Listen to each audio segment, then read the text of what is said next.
en el caso específico pues de México, ¿no? Porque resulta pues un tópico complejo, ¿no? Por lo que implica justamente la figura, ¿no?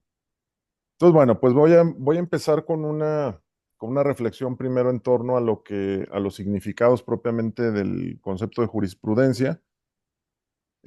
Nosotros ya sabemos que la jurisprudencia es un concepto polisémico, no tiene solamente una connotación. Voy a tratar más o menos de hacer la explicación de cómo llegamos nosotros a la construcción de la jurisprudencia mexicana.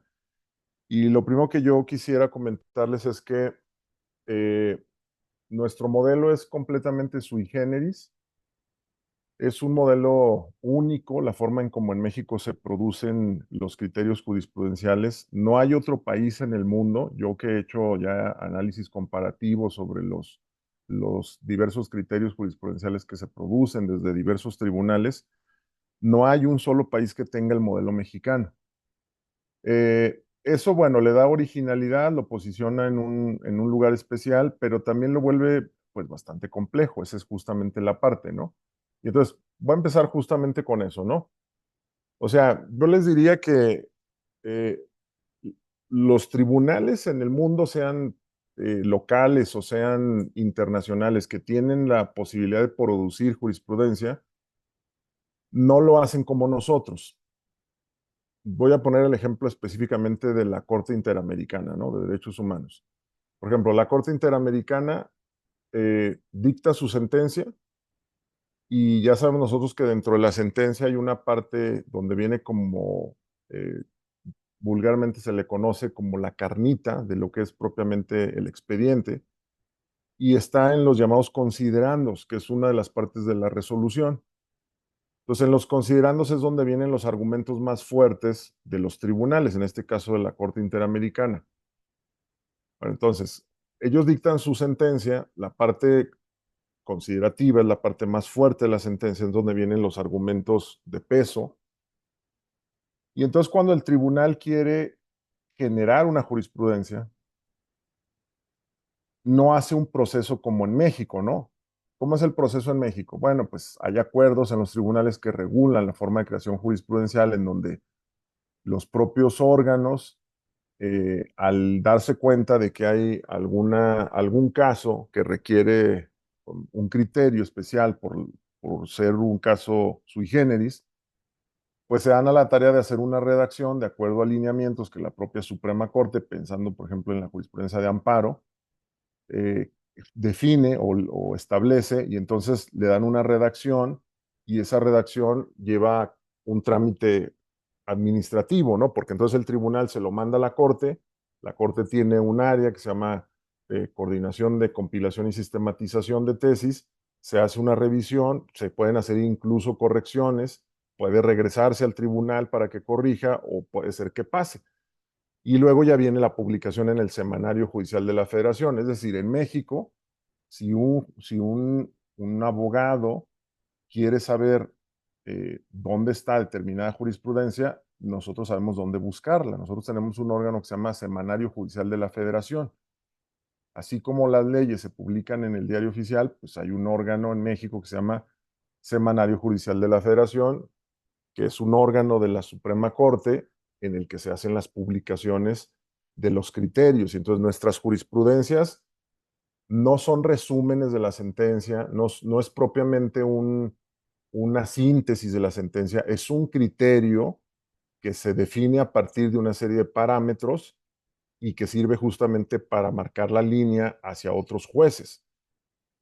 ¿Qué hace la Corte Interamericana? La Corte Interamericana, cuando quiere generar una jurisprudencia, simple y sencillamente elabora los llamados cuadernillos de jurisprudencia, donde nosotros lo que vamos a encontrar en esos cuadernillos son, así literalmente, pedazos de la sentencia. O sea, la Corte Interamericana, dentro de los considerandos, si ustedes ven una sentencia de la Corte Interamericana, pues ellos pueden cortar, ¿no? Más, fíjense. Voy a ver si puedo hacer, creo que sí puedo hacer una presentación aquí, ¿verdad, Luis? Estoy viendo que sí puedo, ¿no? Bueno, Sí, voy a Bruno. intentar, ¿no? Sí, sí, Déjenme, adelante. déjenme entro a la página de la Corte Interamericana, ¿no? porque quiero que vean cómo construyen ellos el tema en la jurisprudencia. Según yo, sí puedo hacerla. Aquí está, ya la tengo. Miren, esta es la página de la Corte Interamericana. Entonces, en una parte aquí, que dice biblioteca, aquí vienen los cuadernillos de jurisprudencia. Lo estoy abriendo, ¿no?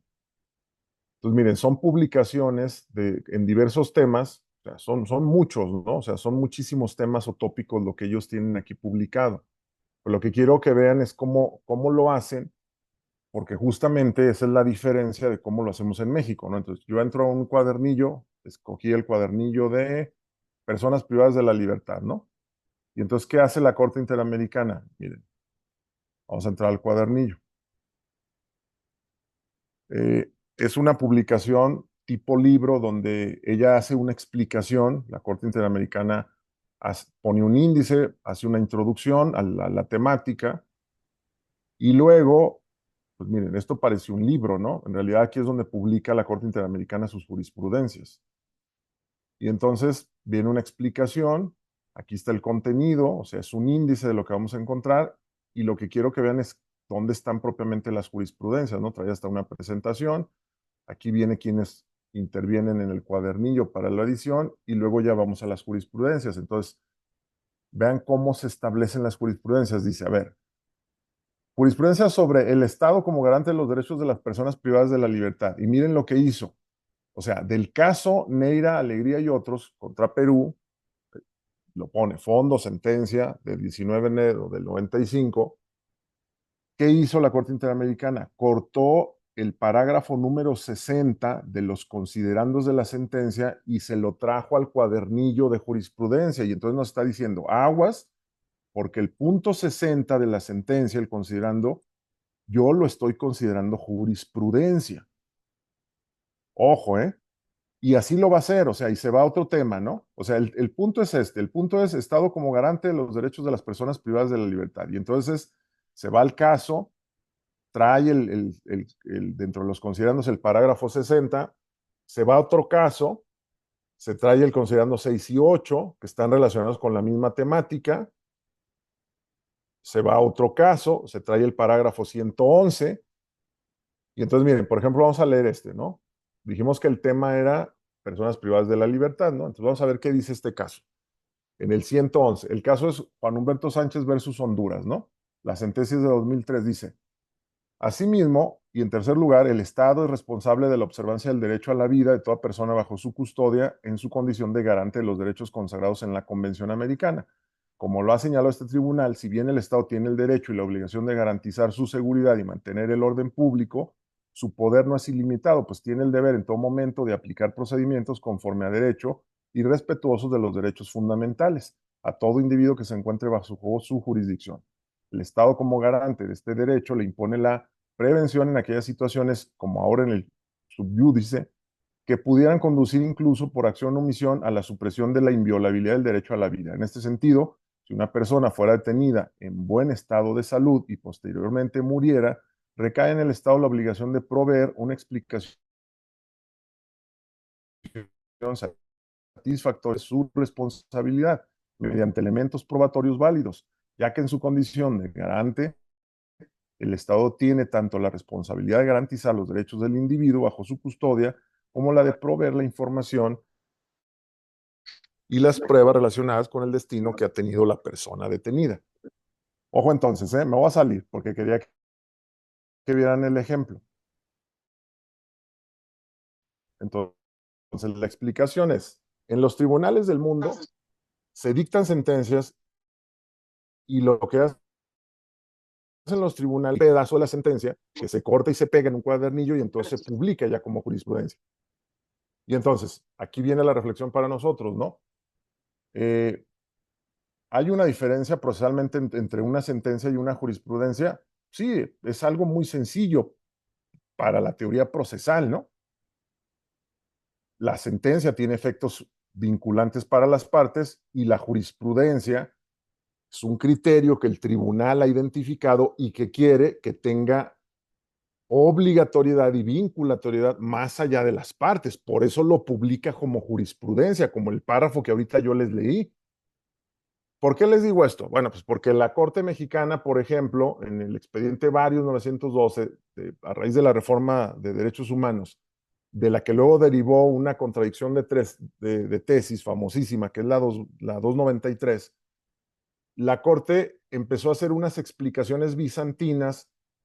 ¿Por qué digo bizantinas? Porque empezó a darnos la explicación de cuándo teníamos que obedecer o no la jurisprudencia de la Corte Interamericana. Y entonces yo les diría, como profesor de jurisprudencia, pues la Corte no nos tiene que explicar nada, ni nos tiene que decir cuándo la jurisprudencia es obligatoria. Nosotros eso ya lo sabemos. La respuesta es muy sencilla. Si es un tribunal como la Corte Interamericana, en el que México es parte de la convención que le da fundamento a este tribunal, bueno, entonces la lógica es esta. Si hay una sentencia y en la sentencia no está México, por ejemplo, vamos a suponer que es una sentencia contra Perú. Entonces la pregunta es, ¿esa sentencia le obliga a México? Respuesta, claro que no, las sentencias obligan a las partes que están dentro del juicio.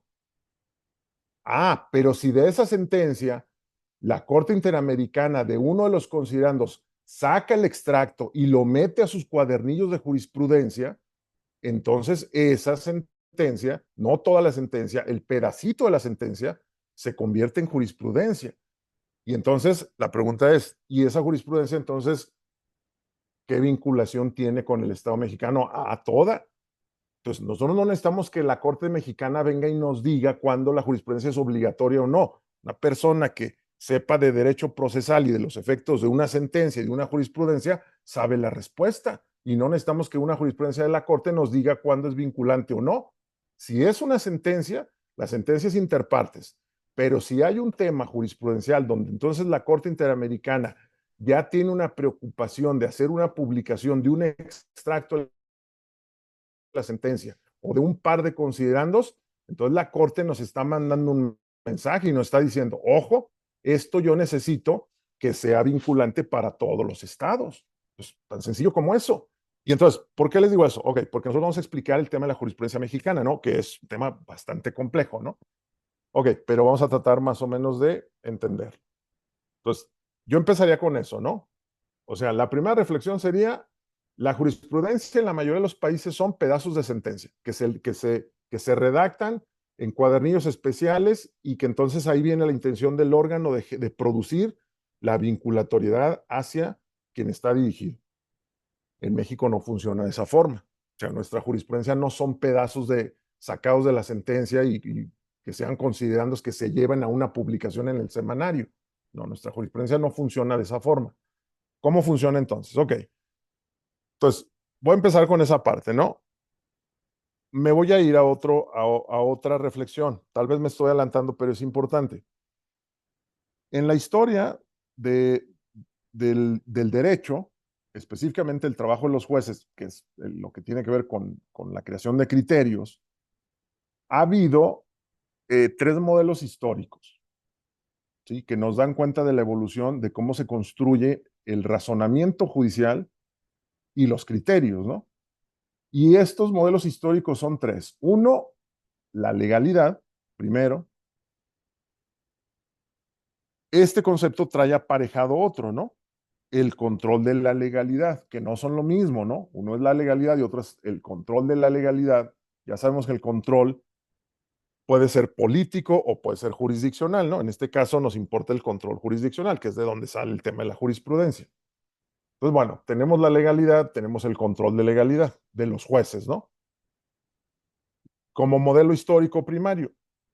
Pero luego después, en la historia, aparece otro modelo, el modelo constitucional. Y entonces, está la constitucionalidad y está el control de constitucionalidad, que son cosas distintas, ¿no? O sea, legalidad y constitucionalidad son parámetros mucho más amplios que tienen que ver incluso con un tema cultural que abarca todos los aspectos de una sociedad. En cambio, cuando decimos control, ese es un trabajo de jueces. Bueno, también de políticos, pero en este caso es control jurisdiccional. Entonces, si hablamos de control jurisdiccional, estamos hablando del trabajo de los jueces. ¿Qué hacen los jueces entonces cuando están haciendo control jurisdiccional constitucional? Y luego viene un tercer modelo históricamente, que es la convencionalidad. Y también hay un control de convencionalidad desde el trabajo de los propios jueces. Entonces, de tal manera que tenemos tres modelos históricos diferenciados, ¿no? Control de legalidad, un control de constitucionalidad y un control de convencionalidad. Digo, cada uno nos llevaría pues toda una clase, ¿no? Para más o menos entenderlo. No me voy a distraer en todos, voy a ir al modelo del que sale justamente un trabajo como la jurisprudencia. Bueno, y la respuesta entonces es esta, o la reflexión. Del modelo que aparece la jurisprudencia es el modelo del control constitucional. O sea, necesitamos reflexionar eso. En el momento en el que aparece la posibilidad de que los jueces puedan intervenir para, desde las decisiones judiciales, establecer límites al trabajo o a lo que hacen otros órganos del Estado, entonces ahí viene la posibilidad de empezar a desarrollar criterios. Y este tema, por ejemplo, en el caso del common law, que es la familia, una de las dos familias occidentales, hay que recordar que el mundo está dividido en dos culturas, la occidental, que más o menos abarca la mitad de los seres humanos, y la otra mitad, que serían los no occidentales, mucho más variable o mucho más variada desde sus manifestaciones culturales. Vamos a ubicarnos en la cultura occidental, ¿no? Entonces, en la cultura occidental, que es de donde formamos parte nosotros, ahí hay dos familias jurídicas. ¿Qué es una familia jurídica? Bueno, pues el conjunto de sistemas jurídicos o de países que mantienen más o menos características semejantes en cuanto a cómo generan el derecho. Entonces, hay una familia llamada Common Law, que está básicamente fundamentada en el trabajo de Inglaterra y de Estados Unidos. Digo, hay más países que se han sumado, pero ellos son como la base o fundamento. Y está la familia romano-germano-canónica, llamada también continental, de la que formamos parte nosotros, y pues que básicamente los países que pueden estar o que generan la base de esta tradición o familia, pues son cuatro, ¿no? Principalmente Alemania, Francia, Italia y España. Y entonces en esta familia sí hay que hacer la distinción porque es diferente la forma en cómo se producen las manifestaciones desde el control constitucional. Y entonces, bueno, si queremos hablar del tema de la jurisprudencia, necesariamente tenemos que hablar primero del tema del control constitucional, porque si no, no vamos a entender cuál es la relación o de dónde emerge una figura como esta. Ok, entonces vamos a hablar primero del concepto de jurisprudencia. Acuérdense que las escuelas antes, en el siglo XIX y más atrás, se llaman escuelas de jurisprudencia.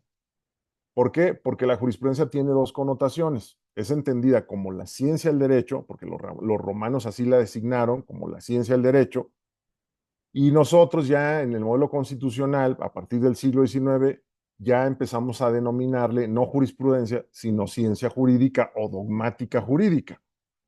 Y entonces, aquí hay que hacer una precisión, ¿no?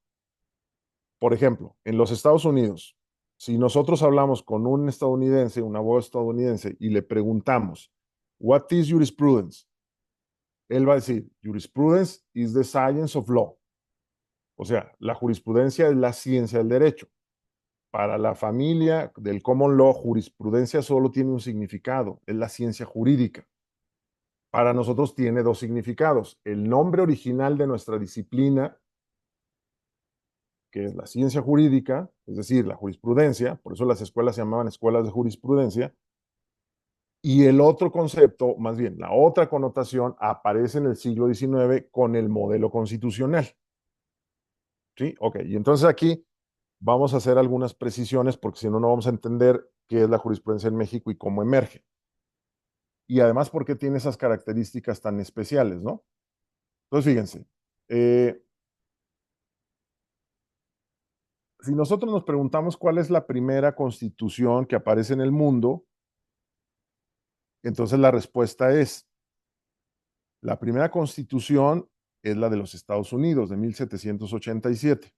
La segunda, en la historia, de la humanidad, la segunda constitución, es la de Francia.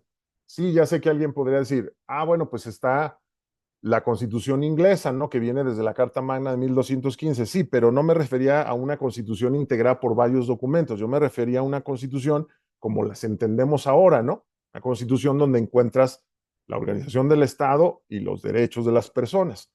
El primer país que hizo la primera constitución es Estados Unidos. Esa constitución es de 1787. La segunda es francesa y es de 1791. Bueno, ¿por qué menciono a los dos países? Porque los dos países van a ser como la guía o el derrotero desde los que cada una de las dos familias va a empezar a construir su propio modelo constitucional. Entonces, eh, que además viene a cuenta por lo que estamos viviendo ahorita por el tema de los jueces, ¿no? En México, ¿sí? Lo que está pasando con el Poder Judicial. Eh, Hay una reforma de gran calado en la que prácticamente pues van a despedir, van a correr a todos los jueces en México y pues se está generando un modelo para que los jueces ahora se elijan a través de elecciones, ¿no? Directas y de voto, a través de los votos. Pues bueno, prácticamente, pues, ¿por qué me vas a correr? Pues porque soy juez, ¿no? O sea, simple y sencillamente. Y entonces vendrá todo un mecanismo que están ahorita debatiendo, ¿no? Y bueno, lo que vemos así de manera clara, pues es una inconformidad sobre el trabajo de los jueces, ¿no? Sobre todo pues, de tipo político, ¿no? Más que social. No digo que la sociedad pues esté muy a gusto con los jueces, pero sabemos que esta reforma tiene esa intención, ¿no? Y lo que yo les diría sería esto, pues eso no es nuevo, ¿sí? En realidad en nuestra familia jurídica hay mucha desconfianza en los jueces y eso no es de ahorita, eso es histórico, a diferencia de lo que pasa en Estados Unidos, donde los jueces tienen confianza per se, ¿no? Bueno, no me da tiempo para explicar todo, voy a tratar de irme a los puntos torales, ¿no? Ok, vamos primero con Estados Unidos.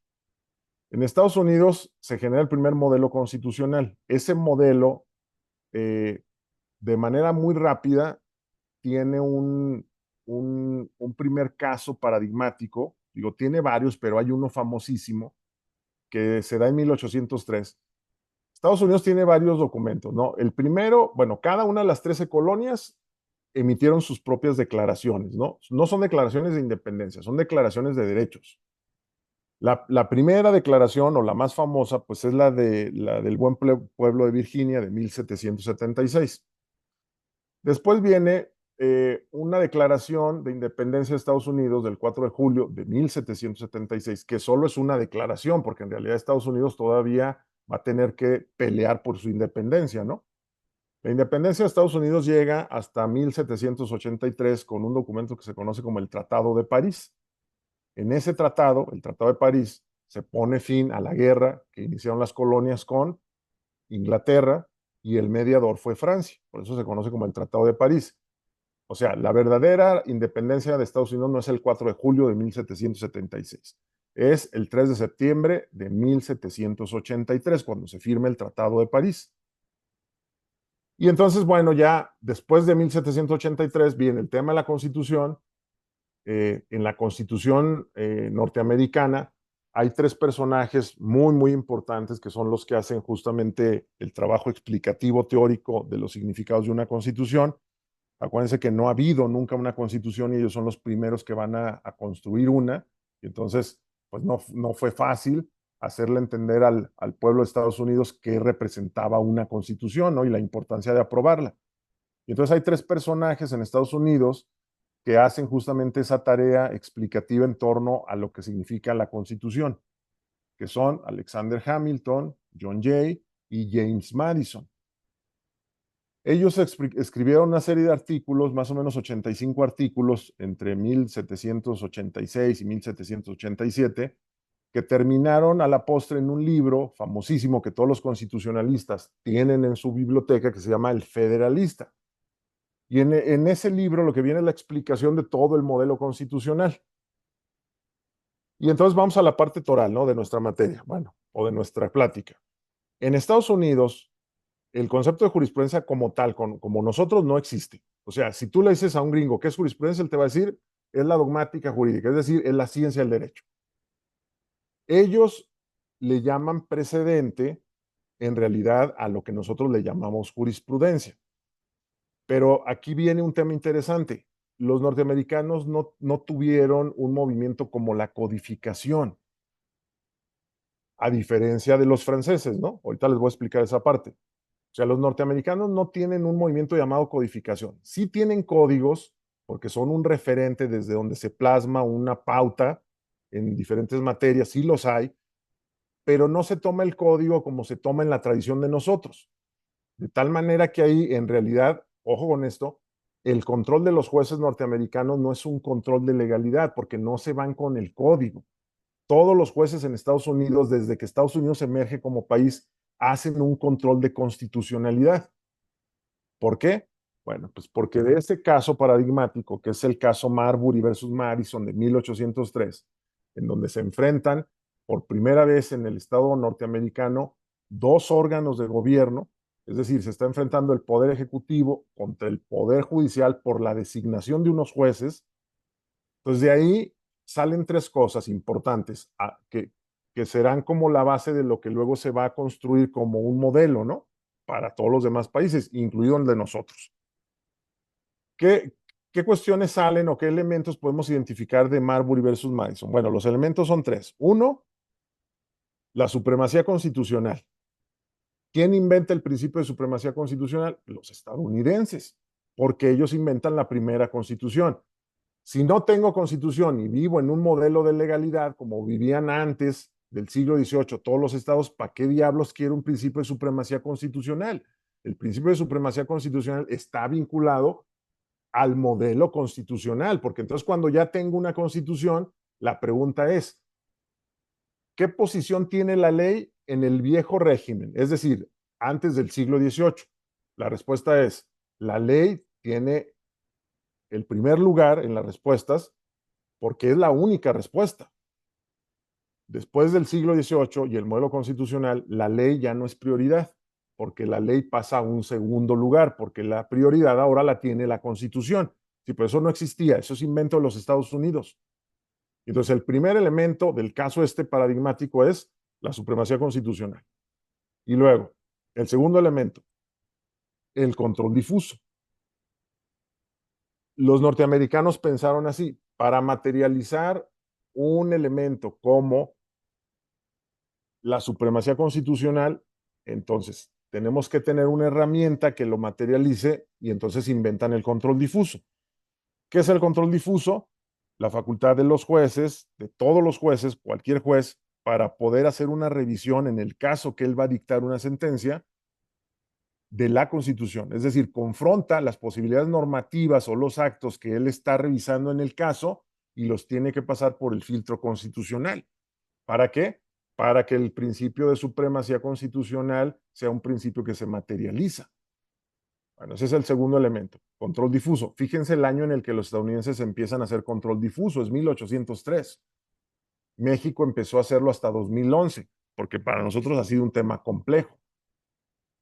Bueno, y luego viene el tercer elemento de Marbury versus Madison, el llamado Tribunal Constitucional, que tiene que ver con ese trabajo de la Suprema Corte en el que se va a hacer la defensa de la parte orgánica de la Constitución, pensando en nosotros, ¿no? Porque la Constitución de Estados Unidos es diferente, pero que se refiere específicamente a la resolución de conflictos de órganos que están enfrentándose por competencias constitucionales.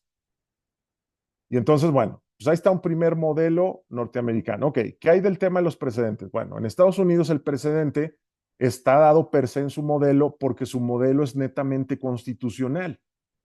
Y entonces, fíjense, les voy a dar un dato, o mejor dicho, ya lo saben, es una reflexión, ¿no?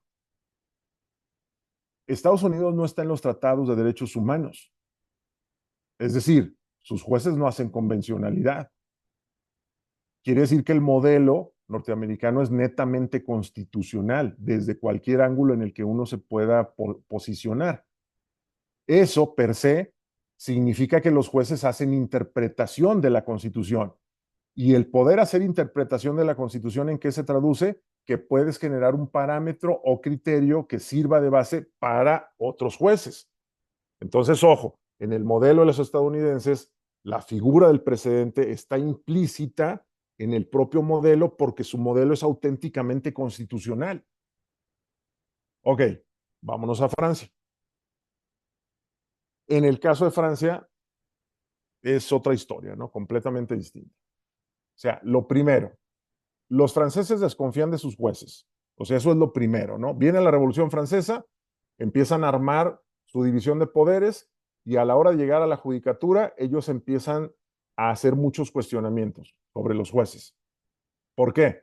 Empiezan a preguntarse cuál fue su participación en la Revolución Francesa, cuáles son sus intereses, cuál es su perfil, de dónde vienen, y ellos terminan con una conclusión de que los jueces no son de fiar porque pueden estar representando los intereses del viejo régimen. Se les asocia a la nobleza. Acuérdense que el mundo occidental tiene 4 etapas históricas: la Edad Antigua, la Edad Media, la época moderna y nosotros la época contemporánea, que inicia justamente con el modelo constitucional a finales del siglo XVIII, un modelo que va a ser armado desde el postulado norteamericano y desde el postulado francés. Bueno, justamente la etapa anterior a nosotros, que es la etapa moderna, nosotros no somos modernos, somos contemporáneos. La etapa moderna, que son 3 siglos anteriores a la de nosotros, se va a dar una lucha entre 2 facciones o grupos de poder. ¿Quiénes son? La nobleza contra la burguesía. Acuérdense que la Revolución Francesa es conocida como la Gran Revolución Burguesa. Y ya sabemos quién gana. Terminan con el modelo hegemónico de poder, pues los burgueses, es decir, los comerciantes, se apoderan, hacen a un lado a la nobleza sí perdura hasta la fecha, pero si se fijan, aparece y aparece como un modelo constitucional. En realidad las monarquías son monarquías constitucionales. O sea, aunque no les gustaba, tuvieron que ajustarse finalmente al modelo. Bueno, llega a Francia, Francia desconfía de sus jueces. ¿Por qué desconfía de sus jueces? Porque los asocia al viejo régimen. ¿Por qué Estados Unidos sí confía en sus jueces? Fíjense la explicación. Porque para empezar, Estados Unidos tiene un colonato, ¿sí? En México, por ejemplo, no hubo una colonia. O sea, hay autores o hay profesores que nos dicen, no, pues la época de la colonia en México. No, eso no es cierto. México no tuvo una colonia, tuvo un virreinato. La colonia, para ser denominada colonia, necesita un contrato de colonato. El contrato de colonato viene desde los antiguos romanos y la característica es bien sencilla. ¿En qué consiste? Ah, bueno, hay un propietario de la tierra y ese propietario de la tierra se la presta a otro para que ese la explote. Y ese, bueno, pues es un contrato leonino porque las ganancias en su mayoría se las va a quedar el propietario. O sea, se la presta, le dice, tú la explotas, pero me vas a pasar el 90% a mí, tú te quedas con el 10%. Más o menos así funcionaría el contrato de colonato. Y en cuanto a la forma en cómo se organiza quien está en la propiedad, el que detenta la propiedad, o sea, el dueño de la tierra, en este caso Inglaterra, no se mete. O sea, él dice, ustedes organícense como les dé su gana, a mí no me importa, nada más exploten la tierra y la ganancia me la van a dar a mí. Ese es un contrato de colonato. En el caso de acá, no, nada que ver, porque aquí había un virreinato y el virreinato es muy distinto. En el virreinato, pues es un modelo de administración muy complejo donde las autoridades, las principales autoridades, las cabezas del virreinato son españolas, o sea, esas no surgen de acá, esas vienen desde aquel lado, vienen y vienen a mandar. En el caso del colonato, no, de las colonias norteamericanas, las autoridades no vienen de Inglaterra, las autoridades son de ahí. Entonces los jueces son colonos. Entonces, ¿qué hacen los jueces? Y por eso la confianza de los estadounidenses. El juez, como es colono, trata a la hora de resolver generar una condición de detener un poco las arbitrariedades de las disposiciones que vienen de la metrópoli, porque él se siente identificado con los colonos. El juez es un colono y además se elige democráticamente como las demás autoridades. Es la diferencia entre los Estados Unidos, nosotros mismos y los franceses. En el caso de Francia, la judicatura inicia con mucha desconfianza, tanta desconfianza que fíjense lo que va a pasar. No les permiten a los jueces meterse a hacer interpretación constitucional. Es parte del modelo europeo, o sea, no nomás francés, toda Europa. Entonces, fíjense la pregunta. ¿Cuándo los jueces europeos empezaron a hacer control constitucional? Ya como un modelo sistemático en toda Europa. Fíjense la respuesta, ¿eh? 1950. O sea, quiere decir que todo el siglo XIX y toda la mitad del siglo XX, los jueces europeos no hacían control constitucional. ¿Por qué? Porque el modelo se los prohíbe. El único control que existe en Europa es control político. Es decir, los únicos que le pueden meter mano a la Constitución son el Poder Ejecutivo y el Poder Legislativo. Ah, y entonces la pregunta es, pero ¿y entonces los jueces europeos, en este caso los franceses, qué es lo que van a resolver si no se pueden meter a la Constitución?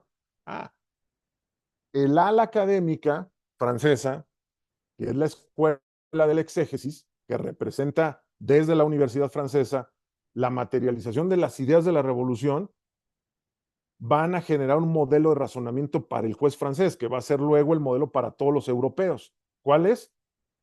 Crearle su propio modelo de razonamiento, que no va a ser la Constitución, porque la Constitución es una prohibición para los jueces continentales. Les dicen, ah, bueno, pues te vamos a crear tu propio modelo. ¿Y saben qué inventan? La codificación.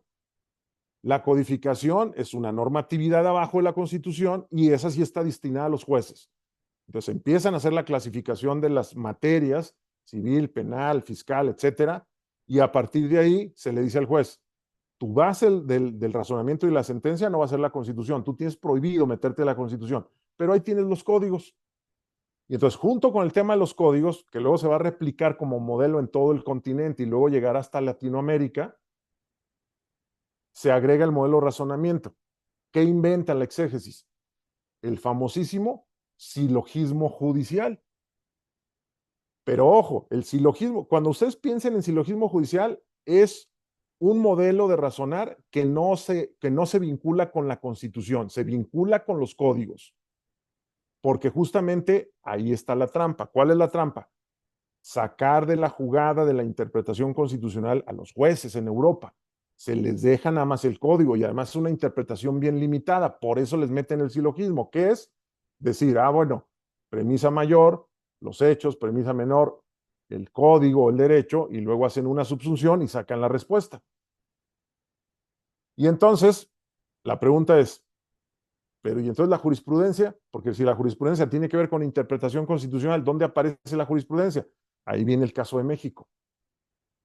Y entonces fíjense, si nosotros hacemos preguntas como esta, ¿cuál es el primer país que tuvo la primera constitución? Estados Unidos y después fue Francia, con la diferencia entre los dos modelos, ¿no? Uno de mucha avanzada que son los norteamericanos y uno donde posiciona a los jueces en un tema bastante limitado porque le dejan simplemente control de legalidad con los códigos y a la constitución quien le mete mano son los dos órganos políticos. Bueno, esa sería la reflexión, ¿no? Y entonces, ya hicimos la otra pregunta. ¿Cuándo empiezan los jueces en Europa a hacer control constitucional? Hasta el siglo XX. Bueno, entonces haríamos otra pregunta. ¿Cuál es el país, no del mundo, porque eso es Estados Unidos, de la familia continental, es decir, de los europeos y de los latinoamericanos que tenemos la familia romano-germano-canónica, cuál es el primer país de esa familia que le permitió a sus jueces meterse con la Constitución y hacer interpretación constitucional? La respuesta es México. ¿Cuándo? Cuando mete a su sistema federal el amparo. ¿Qué es el amparo? El amparo es un mecanismo de control constitucional que va a ser trabajado no por el legislativo ni por el ejecutivo. Es una herramienta en los tribunales que tendrán una respuesta desde lo jurisdiccional.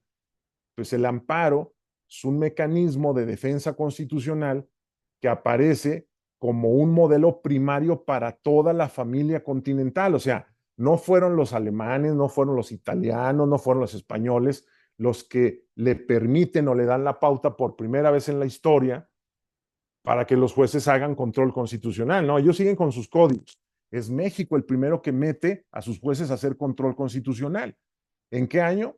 Bueno, ya sabemos, ¿no? Que en el caso del amparo, los creadores verdaderamente del amparo son un estado en la actualidad que se llama Yucatán, pero que en su momento no era parte del Estado mexicano, porque como había llegado la constitución centralista de Santana, Entonces, algunas entidades federativas emitieron sus independencias. Uno de los que emitió declaración de independencia y se separa de México es el estado de Yucatán en 1840. Y en 1841, siendo Yucatán un país, un estado diferente de México porque se había independizado, ahí es donde Crescencio Rejón elabora el amparo. Y entonces el amparo viene a ser este mecanismo por el que por primera vez en la tradición, remando a contracorriente, porque acuérdense que no es bien visto que los jueces estén eh, enmendándole la plana a los otros poderes, ¿no? Que ese es el tema del amparo, porque el amparo pues tiene un significado, tiene una naturaleza jurídica, pero tiene un significado político, porque el amparo políticamente, ¿qué representa? Una forma de limitar al poder político desde la actuación de los jueces. Por eso el amparo es un tema verdaderamente complejo y tan criticado a la fecha, ¿no? Criticado sobre todo por órganos políticos, ¿no? Por el trabajo que hacen los jueces.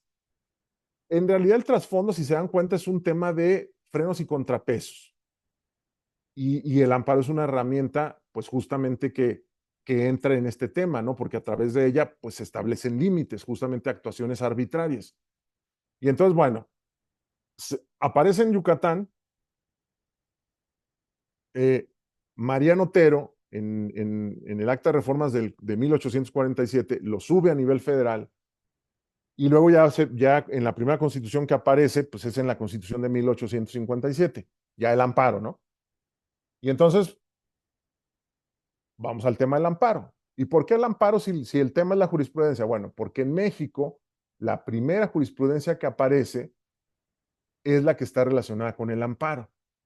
Y entonces una pregunta para nosotros sería, ¿cuál es la relación entre la jurisprudencia y el amparo? Bueno, pues la relación es toda. O sea, no puedes entender la jurisprudencia si no entiendes el amparo. ¿Por qué?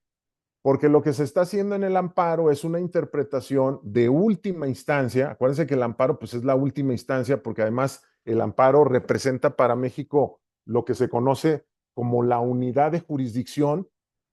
¿Por qué? Porque, bueno, en México como Estado federal, pues hay muchas respuestas en las entidades federativas, pero al final de cuentas todo se va a unificar cuando llega al amparo. Al llegar al amparo, esa es la última respuesta y esa respuesta es de la federación. Y entonces, al estar ya la sentencia de amparo, pues entonces ahora sí ya se puede definir un criterio, porque entonces ya tenemos la respuesta definitiva, ¿no? O sea, en México, a diferencia, por ejemplo, de los Estados Unidos, eh, los únicos que pueden generar jurisprudencia, por lo menos en el siglo XIX y hasta, híjole, pues casi todo el siglo XX, solo es la Suprema Corte, en México, ¿no? A diferencia de Estados Unidos, con su control difuso, bueno, eventualmente, digo, no es lo natural, pero eventualmente cualquier juez podría generar un criterio, siempre y cuando el criterio sea único y original. No importaría propiamente la jerarquía, ¿no? En el caso de nosotros sí. Los únicos que pueden generar jurisprudencia en México son los tribunales de última instancia. Tienen que ser colegiados necesariamente, tienen que ser tribunales de alzada o tribunales de última instancia para que pueda tener validez la condición de jurisprudencia en México. O sea, los órganos primarios no pueden generar jurisprudencia. ¿Por qué? Pues la lógica en el sistema mexicano es porque esas sentencias van a ser revisadas y pueden ser modificadas. Entonces, ¿qué caso tiene que un juez de primera instancia genere un criterio si en segunda instancia se lo van a tumbar, ¿no? Entonces, esa es una condición de la jurisprudencia en México.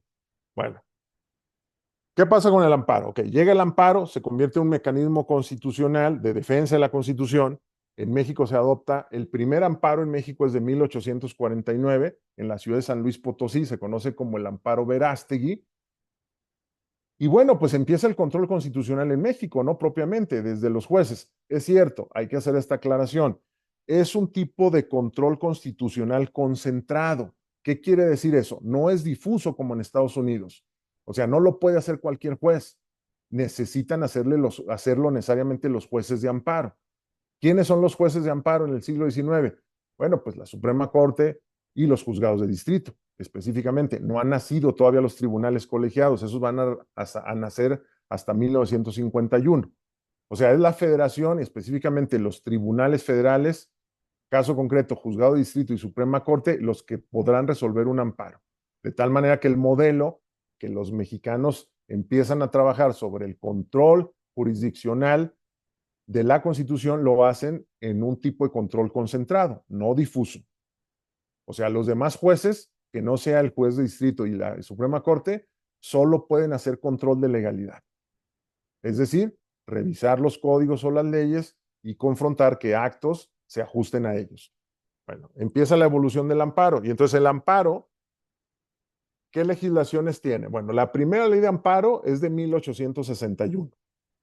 La segunda ley de amparo es de 1869. A ver, déjenme ver si tengo aquí una lámina, ¿no? Para que, si no, esas fechas ni se van a acordar. Creo que aquí tengo una, esperen. Para que vean la evolución de las leyes de amparo y ahorita les digo dónde surge la jurisprudencia, ¿no?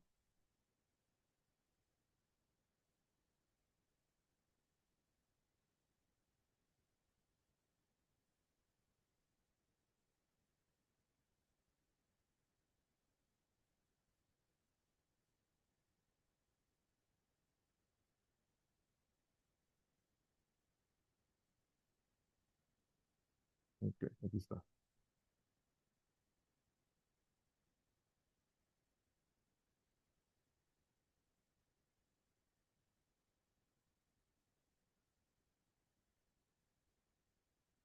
Miren, esta es la evolución de las leyes de amparo en México, ¿no? Nuestra ley actual es de 2013. La primera ley de amparo es de 1861. La segunda es de 1869. La tercera es del 82. Y luego, fíjense lo que está en amarillo, eso es bien interesante. Cuando en México la codificación es tardía, ¿eh? O sea, los mexicanos empezamos a tener códigos hasta finales del siglo XIX. México se independiza en 21. Empezamos a hacer constituciones, pero no hicimos códigos. ¿Por qué? Eso tiene una explicación. Lo que pasa es que en México se están peleando la esencia del derecho y los contenidos de los códigos, dos facciones.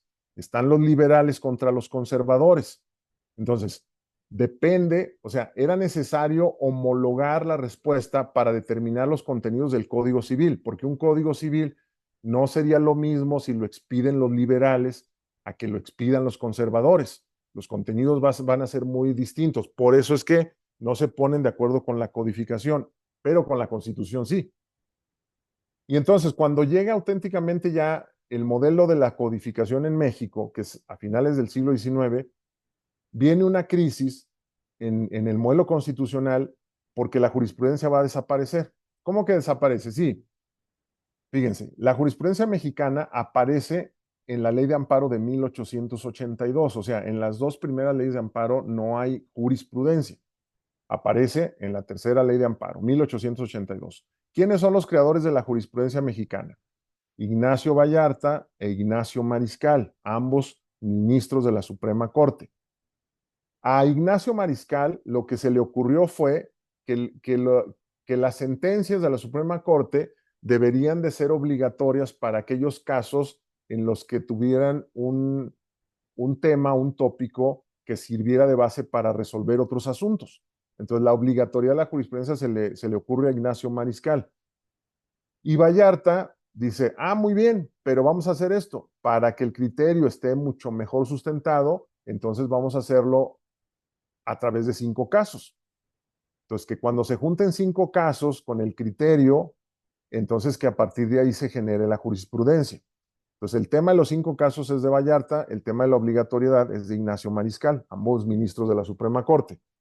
Bueno, llegan las ideas de la codificación y entonces viene la crisis, porque entonces acuérdense que codificación y jurisprudencia no se llevan bien, porque la codificación está en contra de la interpretación de los jueces, de la interpretación constitucional. Y la jurisprudencia surge de la interpretación a la Constitución, específicamente de la ley de amparo. Entonces, ¿qué pasa con la jurisprudencia? En el Código de Procedimientos Federales de 1897 desaparece la jurisprudencia, la quitan. Y cosa curiosa, el amparo, que tenía sus propias leyes, pasa a ser regulado en 1897 y en 1908 como un capítulo de esos códigos. Es decir, si tú querías revisar el contenido del amparo, tenías que irte al Código de Procedimientos Federales y dentro de un capítulo de ese código, ahí aparecía el amparo.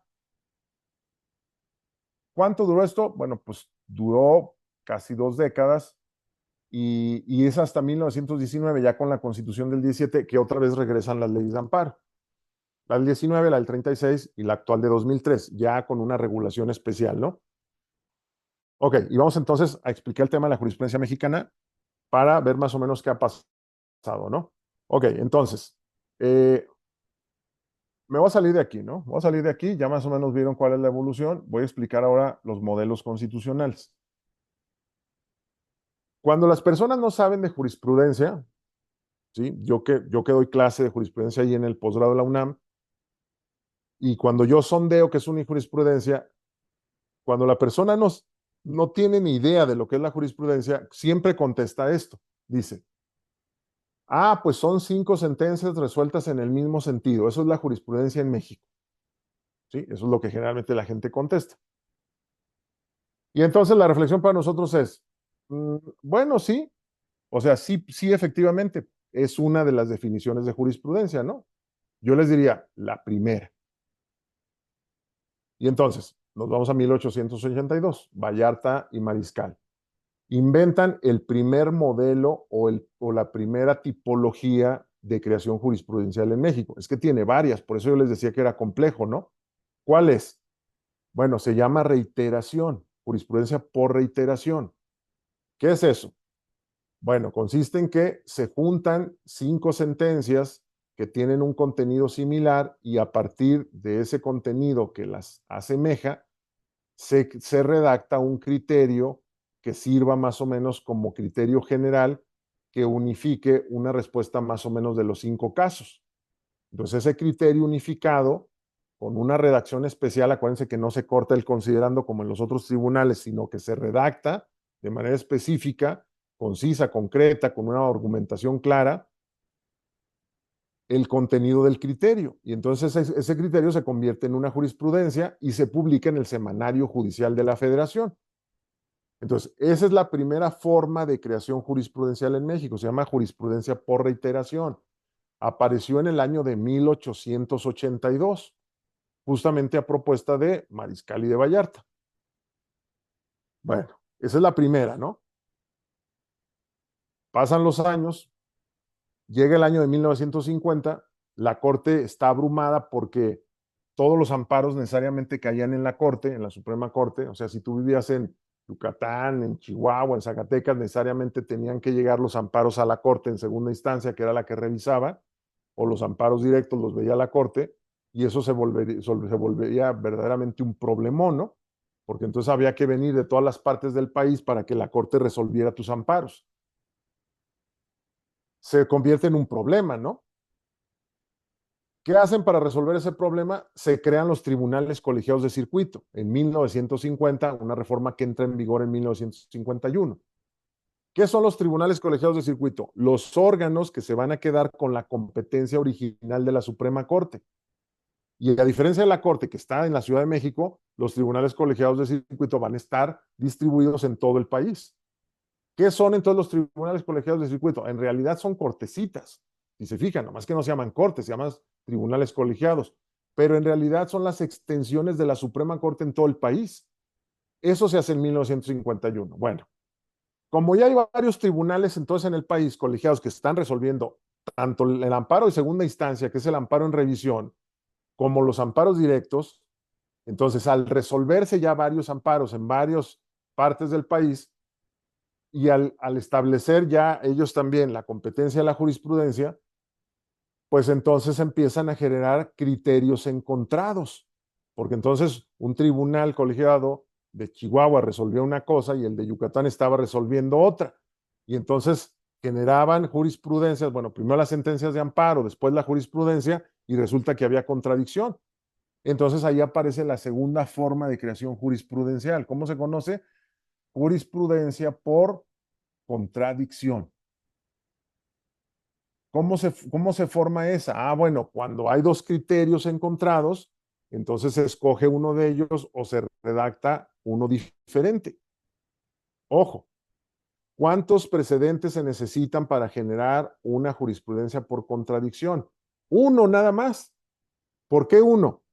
Porque son dos los criterios enfrentados y se tiene que escoger uno de esos. Entonces no necesitas a los dos, necesitas uno porque el otro no lo vamos a tomar en cuenta. Entonces, ojo, ¿eh? En la jurisprudencia por contradicción de criterios, es uno el precedente que la fija como criterio obligatorio. Ok, pasan los años, llega 1968 y aparece otra forma de creación jurisprudencial, o sea, la tercera. Y estamos en amparo, ahorita solamente estamos en amparo. O sea, todo el siglo XIX y gran parte del siglo XX, la única jurisprudencia que se producía era en materia de amparo. Y los únicos que podían generar jurisprudencia era la Suprema Corte y los tribunales colegiados de circuito. Okay, llevamos dos. Una, la de reiteración, que viene de la tercera ley de amparo de 82, y la segunda forma de creación jurisprudencial, que es la contradicción de criterios, a partir de que se crearon los colegiados y empezaron a establecer contradicciones en sus decisiones. Ok, viene la tercera, 1968. Se llama jurisprudencia por sustitución. No es por contradicción, es por sustitución. ¿Qué significa eso? Tú tienes un criterio y entonces vienen nuevas disposiciones normativas, nuevas formas de interpretación o de entender ciertos conceptos, figuras procesales, acciones, etcétera. Y entonces tú tenías un criterio y lo vas a cambiar por otro. Entonces, es diferente a la contradicción, porque en la contradicción tú tienes dos criterios, se están enfrentando porque son contradictorios, como su nombre lo dice, y tú te vas a quedar con uno o vas a generar uno nuevo. En la sustitución no, tú tienes el criterio y lo vas a cambiar por otro. Esa es la tercera modalidad de creación jurisprudencial, se llama jurisprudencia por sustitución, aparece en 1968. Ok, esas son las modalidades de amparo, son tres. Hay una figura que no necesariamente produce jurisprudencia, pero sí la interrumpe, o por lo menos nos deja sin ella, que es la interrupción de la jurisprudencia, que es una facultad que tiene todo órgano, que en México todo órgano que genera jurisprudencia tiene la posibilidad de interrumpirla, y de hecho se conoce así, como interrupción de la jurisprudencia. A diferencia de las otras tres, cuando una jurisprudencia se interrumpe por el órgano que la creó, no hay una nueva jurisprudencia, sino que la jurisprudencia está desapareciendo, ya no tenemos jurisprudencia porque se interrumpió. En todo caso, para generar una nueva, tendría que ser o por reiteración, o por contradicción, o por sustitución. La interrupción lo único que hace es dejarnos sin jurisprudencia porque le quita los efectos. Estamos en amparo, ¿no? Ok, y hasta ahí son todas las de amparo. ¿Cuáles son? Reiteración con 5, contradicción y sustitución. Y esta figura de la interrupción. Bueno, llega una reforma muy importante en 1994. Le dicen el golpe de Estado a la Corte. Ya habíamos tenido uno, ¿no? Hace poquito. Bueno, no hace mucho, 1994. Cedillo, Ernesto Cedillo, le da un golpe también bien fuerte al Poder Judicial. ¿Por qué? Se hacen una serie de modificaciones, se corren a todos los ministros, igual que ahorita, y eran 26 ministros, los sacan a todos.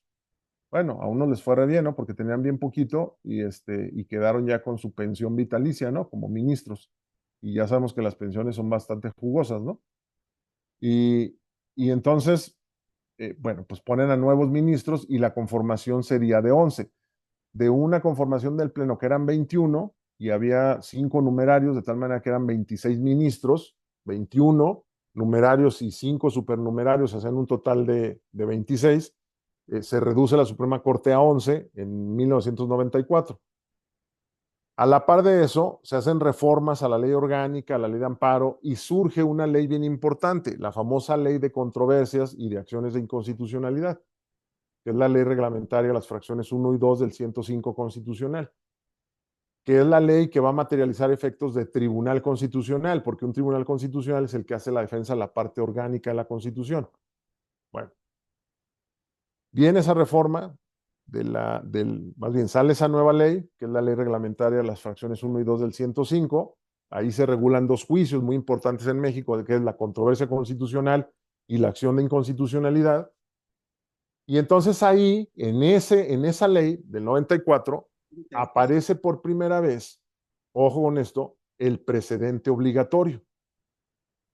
¿Qué es el precedente obligatorio en México? Bueno, significa que se dicta una sentencia y que esa sentencia por sí misma va a representar un criterio jurisprudencial, la sentencia como ella misma, es decir, algo parecido a lo que hacen otros tribunales o un poco parecido también a lo que hacen los Estados Unidos.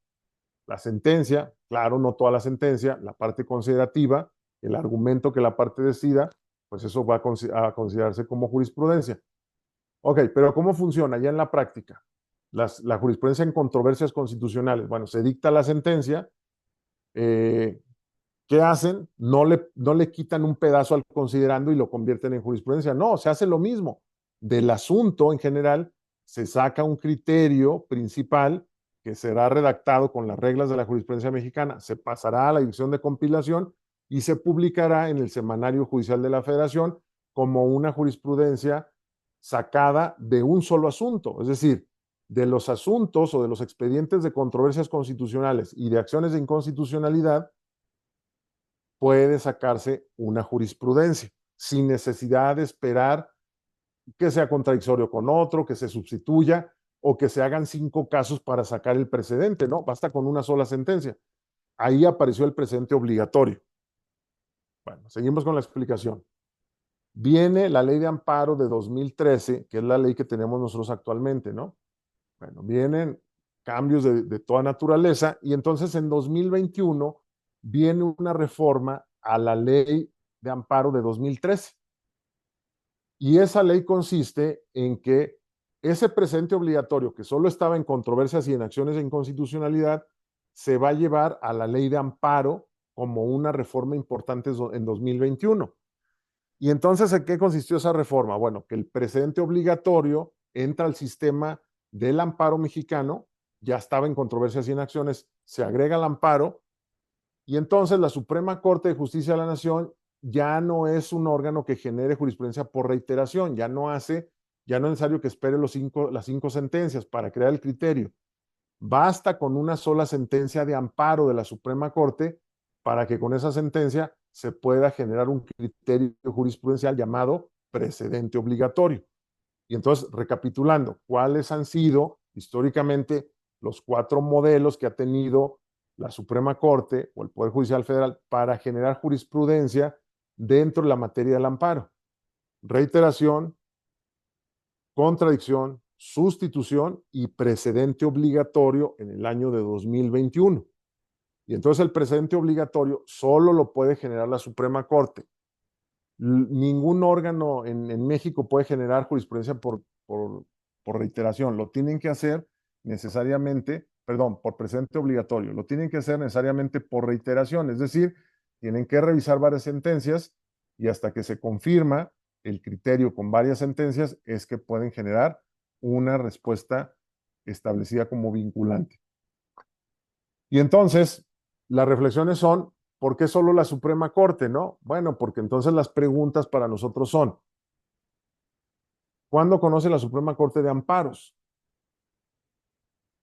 Y la respuesta es, bueno, pues si están los colegiados y si están los juzgados de distrito, pues qué diablos tendría que hacer la Corte resolviendo amparos y para eso están los tribunales colegiados, ¿no? Y efectivamente, cuando uno piensa en amparo, uno sabe que quienes van a resolver el asunto son los jueces de distrito y los tribunales colegiados de circuito. Ok, pero entonces la Corte, ¿cuándo interviene como para conocer de un amparo? Bueno, los supuestos son los siguientes. Facultad de atracción es el primer supuesto, ¿no? ¿Qué es eso? La Suprema Corte puede agarrar cualquier amparo que le dé su regalada gana de cualquier estado de la República, pedírselo al órgano y decirle, a ver, mándame ese amparo porque yo lo voy a resolver. ¿Por qué puede hacer eso? Porque la competencia original en la Constitución, en la ley, de resolver los amparos es de la Suprema Corte. Lo que pasa es que la Corte le delegó esa competencia a los tribunales colegiados de circuito, pero la facultad original del siglo XIX es de ella. Entonces ella puede recuperar por facultad de atracción cualquier amparo. Ok, ¿en qué supuestos? Bueno, yo les diría, puede ser un tema mediático.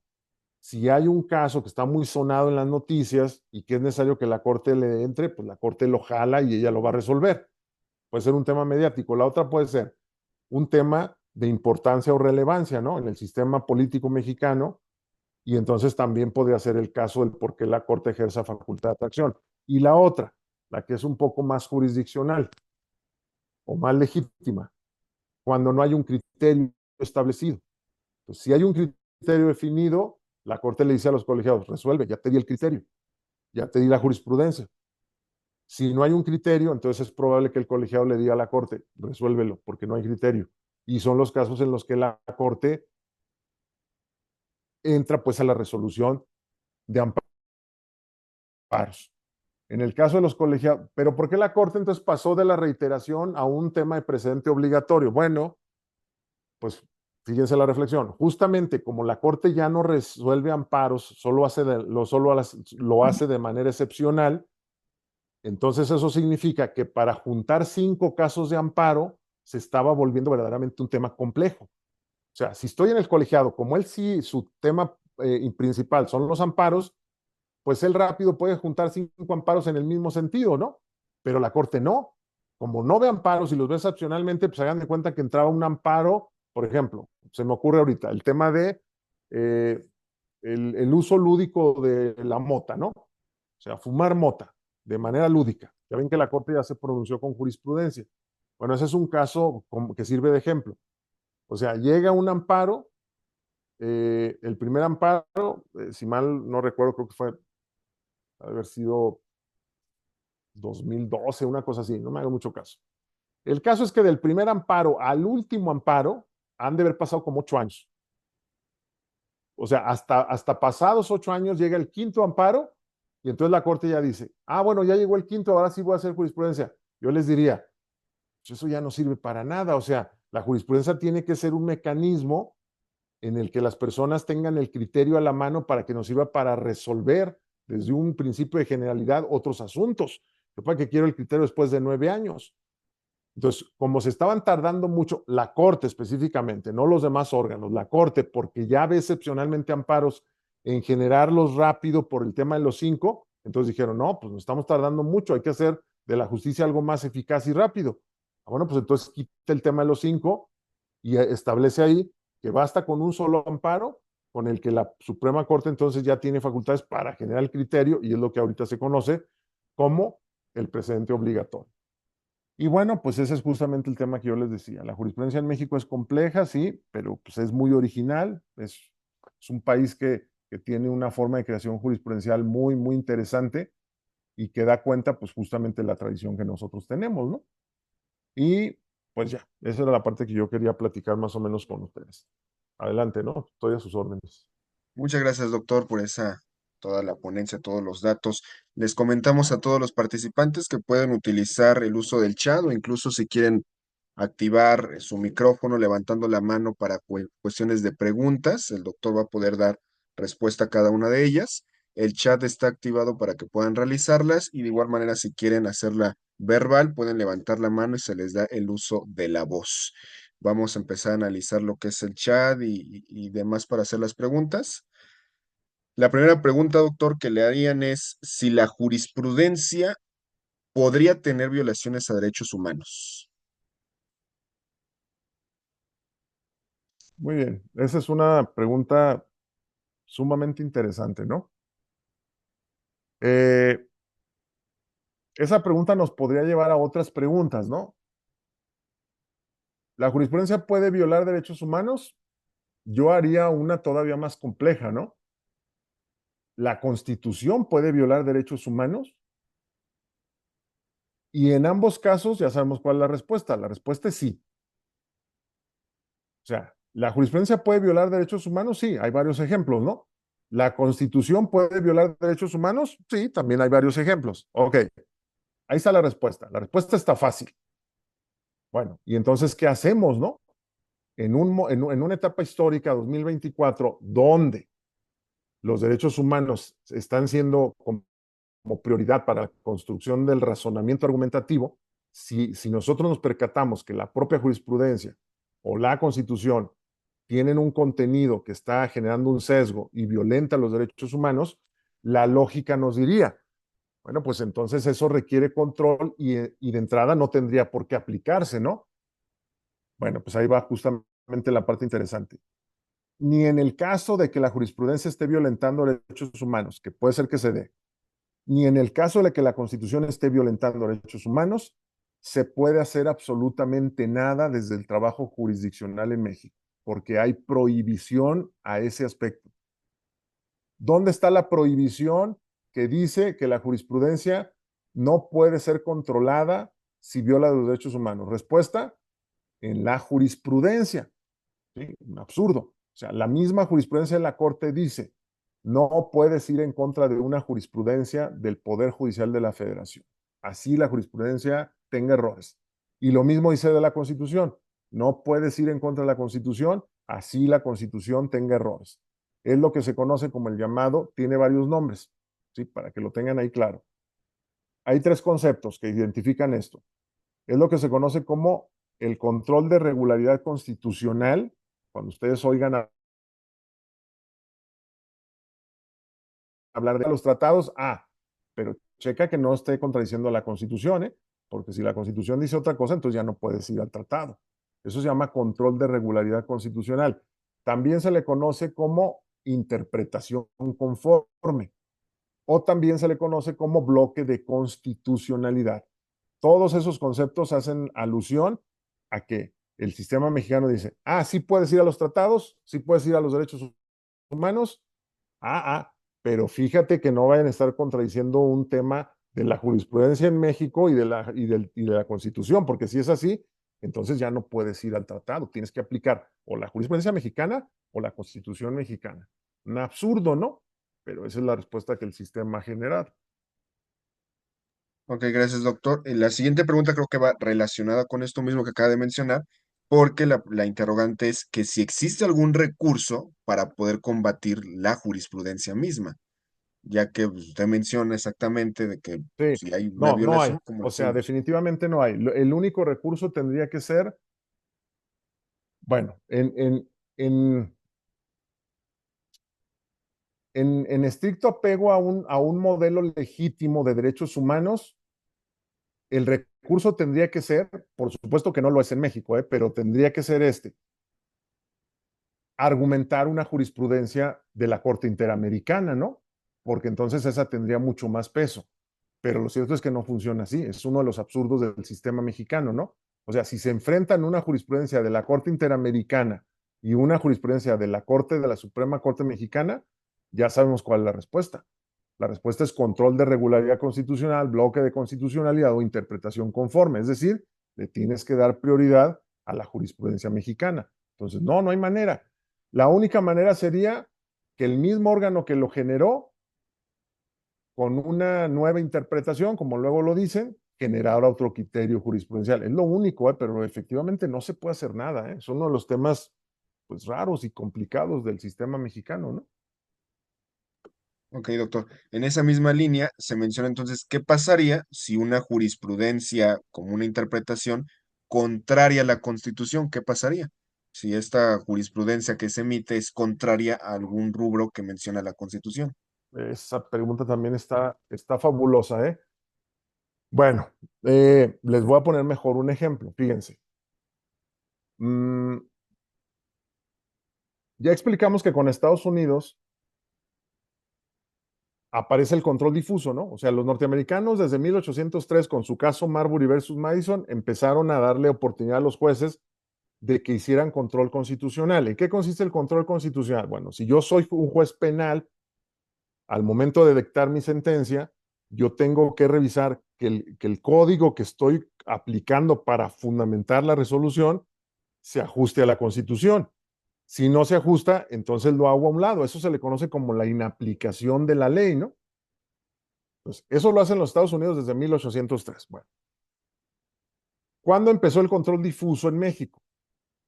En la reforma de 2011. La reforma de derechos humanos de 2011 empieza a generar en México la obligación por una regañada que puso la Corte Interamericana al sistema mexicano, a los jueces mexicanos, les dijo, jueces tienen que empezar a hacer control difuso de la Constitución. Bueno, hasta ahí, pues todo bien, ¿no? Pero entonces, fíjense, vamos a hacer una reflexión. Supremacía constitucional. Los norteamericanos empezaron a meter a sus jueces a hacer control constitucional, consecuentemente materializar el principio de supremacía constitucional desde 1803. ¿Sí? Ok. En México, vamos a poner este ejemplo, ¿no? Antes de 2011, porque después de 2011 ya los jueces en México están obligados a hacer control constitucional, todos, ¿no? Vamos a poner un ejemplo de un juez antes de 2011. Nos vamos a ubicar en el año 2000. ¿Sí? Agarré ese año así al azar. Ok, año 2000. Un juez en el estado que quieran, en la ciudad que quieran, Puebla. ¿Sí? Un juez de la ciudad de Puebla en el año 2000, juez penal, tiene su código penal que dice A y tiene la constitución que dice B. La pregunta es, cuando él dicte la sentencia, si él sabe que hay una contradicción entre el Código Penal de Puebla y el contenido de la Constitución, ¿qué es lo que él va a resolver o a cuál le va a dar prioridad? Ok, respuesta. Pues al Código Penal del Estado de Puebla. Y entonces, si nosotros enfrentamos a ese juez y le decimos, oye juez, ¿que no llevaste la materia de derecho constitucional? No, pues sí la llevé. ¿Y qué sacaste? No, pues saqué 10. Pues no parece. ¿Por qué, si tú sabes que la constitución es prioridad, no estás aplicando la constitución en lugar de aplicar el Código Penal del Estado de Puebla? Y entonces el juez nos va a contestar, no, sí sé, y sé bien lo que es el principio de supremacía constitucional, y sé que la constitución debería de estar por encima. Ok, entonces yo te pregunto, juez, ¿y por qué no escoges la constitución en lugar de escoger el código para resolver el caso que estás llevando? Y entonces fíjense lo que él va a contestar, porque yo tengo una prohibición. Yo no puedo ir a la constitución, yo lo tengo prohibido. Y entonces la reflexión sería, ¿pero dónde está la prohibición? En la constitución te lo prohíbe y no va a decir el juez, no. ¿Por qué? Ah, pues si nosotros vemos el artículo 133 de la constitución, a ver, dejen, lo voy a buscar, porque quiero que lo leamos. Voy a ponerles aquí el 133 constitucional, que ha tenido muy pocas modificaciones, ¿no?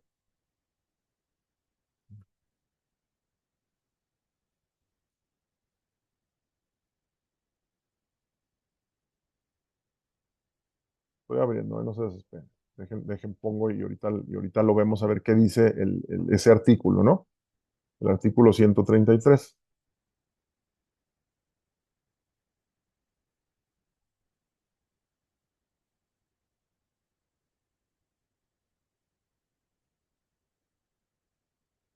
Ok, ya lo tengo aquí. Fíjense.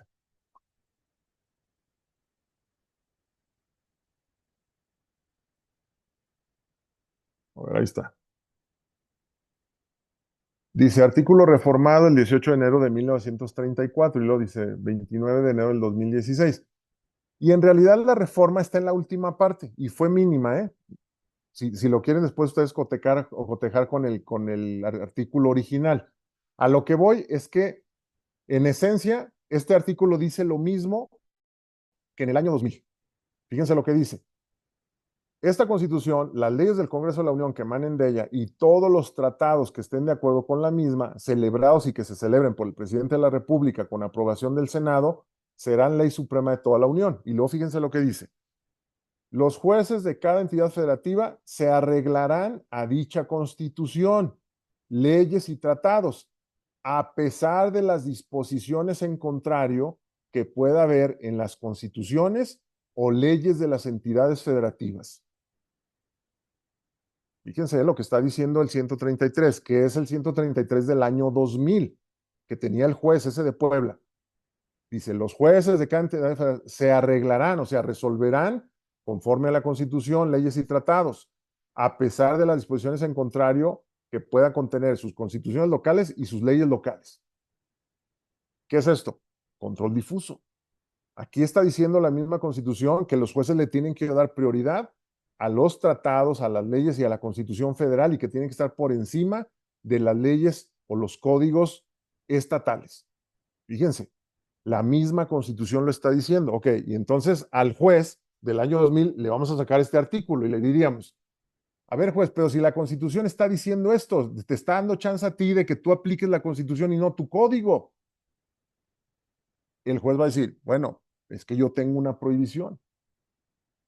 Y entonces la pregunta es, bueno, pues dime dónde está esa prohibición, ¿no? De la que tanto hablas. Fíjense lo que va a contestar. Es que yo tengo una prohibición y no puedo ir en contra de ella, porque la prohibición está nada más y nada menos que en la jurisprudencia de la Suprema Corte. La jurisprudencia de la Corte, desde los años 40, sacó varias jurisprudencias donde les decía a los jueces locales, ustedes no pueden hacer control constitucional. Ustedes quédense con el tema de la legalidad y si hay algo de constitucionalidad, ese déjenlo para los órganos de amparo. Ustedes no se metan con eso. Y entonces a la pregunta, ¿qué pasa con un artículo 133 que está diciendo una cosa y la jurisprudencia de la Suprema Corte que está desvirtuando el contenido de la Constitución?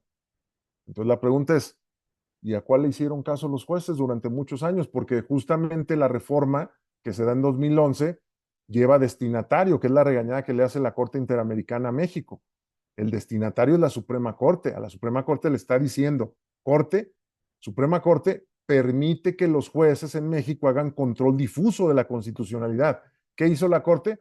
Se enfriga, cambió su jurisprudencia de estar prohibiéndoles el control difuso a permitirles el control difuso. Entonces, ese es un claro ejemplo de la gran fuerza que puede llegar a tener la jurisprudencia, incluso cuando está contradiciendo una propia disposición constitucional. ¿Sí? Bien, perfecto, doctor. La siguiente pregunta es que si usted considera que todos los jueces en México deberían poder crear jurisprudencia. Ok, esa pregunta también es muy buena. Yo creo que por el modelo que nosotros tenemos, no. O sea, tendría que ser un modelo parecido al de los Estados Unidos. Eh, Me parece que por la forma en cómo se crea la jurisprudencia en México, sí, si lo hiciéramos como en Estados Unidos, que la propia sentencia es el precedente y que de ahí puedes argumentar, lo consideraría. Pero como es toda esta parte administrativa engorrosa en la que se tiene que llevar el criterio a un órgano específico y lo tiene que publicar en un eh, periódico o en un semanario para hacer justamente la difusión, me parece que esa es la parte ya complicada, ¿no? Yo me parece que lo vería bastante difícil y complejo que los jueces, todos los jueces en México generan jurisprudencia.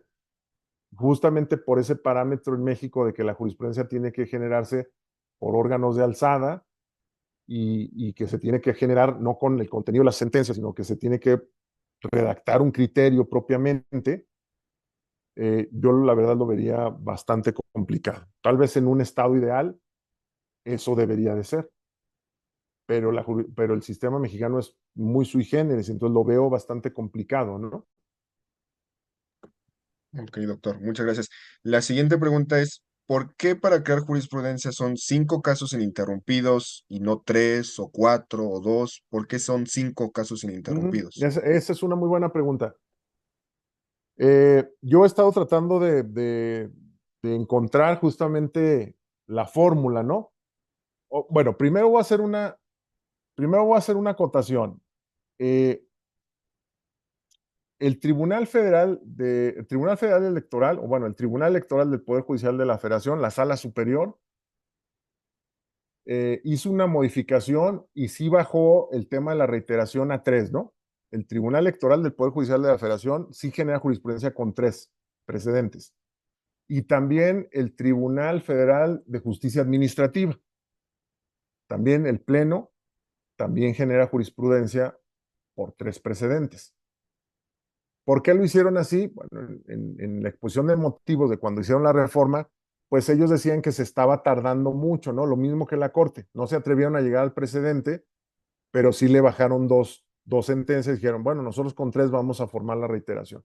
Esa es una primera acotación que yo haría. La segunda, eh, investigando el tema de los cinco, yo encontré que en realidad el modelo es romano, ¿no?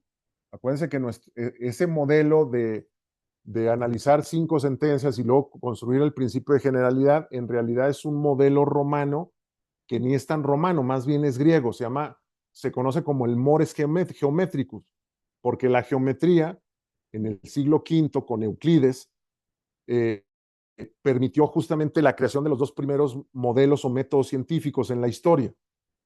El método científico actual pues, es complejo, ¿no? Porque llevas una observación, un planteamiento, una hipótesis, una comprobación y un resultado. Pero eso es de 2 siglos para acá, ¿no? En la antigüedad, la primera metodología que se usó para construir generalidad fueron los dos métodos hermanos que son la inducción y la deducción. Y la primera ciencia reconocida en el mundo, que es la geometría, utilizó por primera vez ese método, ¿no? Entonces, ¿en qué consiste el método inductivo? Analizas casos particulares y del análisis de los casos particulares sacas un principio general que luego te sirve para resolver otros casos y ahí se invierte el método a deducción, ¿no? Entonces, primero es inducción, el que va de lo particular a lo general, y ya que tienes la generalidad, inviertes el modelo y entonces se llama deducción. Bueno, la pregunta era ¿por qué 5? La respuesta es esta. Los antiguos griegos, específicamente los matemáticos y los geómetras, le daban atribuciones metafísicas a los números. Y entonces la numerología para los antiguos era un tema muy, muy, muy importante porque se les atribuía, se les daban atributos metafísicos a las cantidades y a los números. Entonces resulta que el número 5 tiene un significado muy importante para los antiguos. La significación es de tipo metafísico espiritual. Entonces el 5 se llegó a considerar como un número áureo, como un número cabalístico que generaba una serie ahí de condiciones favorables para las personas. Y entonces el 5 pues se ve representado en mucha de la simbología antigua. Y entonces por eso, a la hora de hacer la inducción, los antiguos griegos consideraban que al llegar al número 5, con ese número justamente terminaban como la secuencia perfecta del número áureo con el que daban la respuesta ya definitiva a uno de los postulados y que permitía ya desde un tema como integral universal una respuesta mucho más acertada, ¿no? Es más o menos lo que yo he encontrado, pues las propiedades metafísicas que los antiguos le atribuyeron al número 5. Ok, ¿por qué Vallarta propone el tema de los 5? A mí me parece que Vallarta ha de haber tenido muy buena lectura de los antiguos griegos y de los antiguos romanos, porque lo cierto es que tanto en Grecia como en Roma, por ejemplo, los romanos, los jurisconsultos romanos, no eran 3 sentencias, no eran 2, no eran 6, no eran 7, eran 5 sentencias a partir de las cuales ellos generaban ya el modelo de generalización llamado regula juris, que todo en conjunto, ya inducción y deducción y la respuesta que da la pauta, ellos conocieron como la jurisprudencia. Entonces, desde la antigua Roma ya estaban ahí los 5 casos, ¿no? Eso sería como la explicación que yo he encontrado, ¿no? Ok, doctor, muchas gracias. Aquí en el chat ya tenemos también otra pregunta. El licenciado Jesús pregunta, buenas noches, doctor. ¿Nos podría explicar cómo se crea la jurisprudencia por precedente? Esto en salas y en plenos. Sí, muy bien. Eh, por ejemplo, pensando en el caso ya dijimos que donde se origina no es en el amparo, ¿no? Acuérdense que se origina en la ley reglamentaria de las fracciones 1 y 2 del 105 controversias constitucionales y de acciones de inconstitucionalidad. Ahí es donde se origina justamente el modelo de presente obligatorio. Luego pasa al amparo. ¿Cómo funciona? Bueno, pues la Suprema Corte, pensando en una controversia, en un amparo, el amparo se va a resolución y hay algunos requisitos para que sea válida la jurisprudencia, ¿no? ¿Cuáles son esos requisitos? Bueno, la votación en el Pleno. Se lleva el asunto al Pleno, ya sabemos que hay 11 ministros, empieza la votación, empiezan los argumentos de los 11 ministros y la ley, tanto la ley de amparo como la ley reglamentaria del 105, la de controversias, establecen que tiene que haber como mínimo una votación de 8 ministros a favor de la moción que se está desarrollando, ¿no? Entonces, si la pretensión tiene el soporte de 8 votos, entonces a partir de ahí, de los 8 votos, automáticamente viene una decisión favorable que se asentará en la sentencia. Pero luego aquí viene la reflexión importante, ¿no? Acuérdense que nuestra sentencia en México no es la jurisprudencia, ¿no? Entonces ya, se dicta la sentencia, hay 8 votos del tema ya administrativo, jurídico-administrativo, saben que de ahí, al haber obtenido 8 votos, se tiene que generar un criterio. Entonces, dentro de cada uno de los tribunales o de la Suprema Corte hay una persona que pues, se le da la función justamente de redactar las tesis jurisprudenciales. Por ejemplo, en los tribunales se le llama secretario de tesis, aunque luego hace otras cosas, ¿no? Pero por lo menos el nombramiento lo tiene de secretario de tesis y entonces a él se le da esa encomienda, ¿no? Acá en el caso de los ministros, pues se le da específicamente a una ponencia, a uno de los secretarios de acuerdo. El ministro le dice, necesito que me redactes una jurisprudencia del caso. Y entonces lo que hace la persona es que pues le da la redacción de acuerdo a una normatividad que tiene la Corte, es específicamente un acuerdo. Eh, ¿Qué acuerdo es?